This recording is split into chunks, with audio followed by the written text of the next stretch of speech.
Un paysage désertique, patiemment remodelé par l'homme.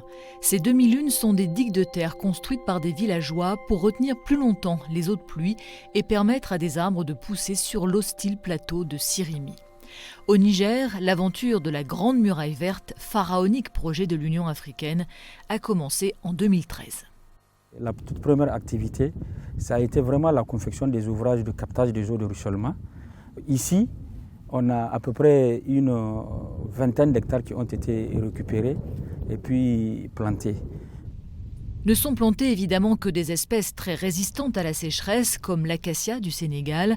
Leurs feuilles et leurs graines font le bonheur de toute une faune qui avait disparu et permet de nourrir le bétail.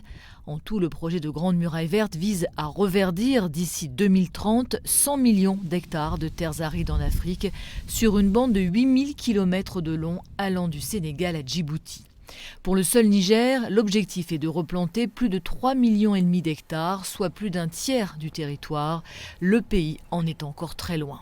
On a fait une première évaluation en 2020 par rapport à ce qui est prévu et ce qui est réalisé. C'était très peu, on parle de 8% de réalisation.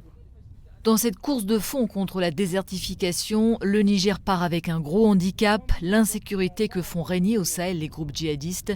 Les paysans n'osent plus s'aventurer dans certaines zones pour reboiser. Ça pèse beaucoup, non seulement en termes de coûts, mais également en termes d'accessibilité pour pouvoir faire des réalisations. Donc pour le moment, vraiment, nos actions sont concentrées au niveau des zones où on peut accéder. Mais il y a beaucoup de zones qui ont besoin de cet abri-là, mais on ne peut pas accéder à cause de cette insécurité-là.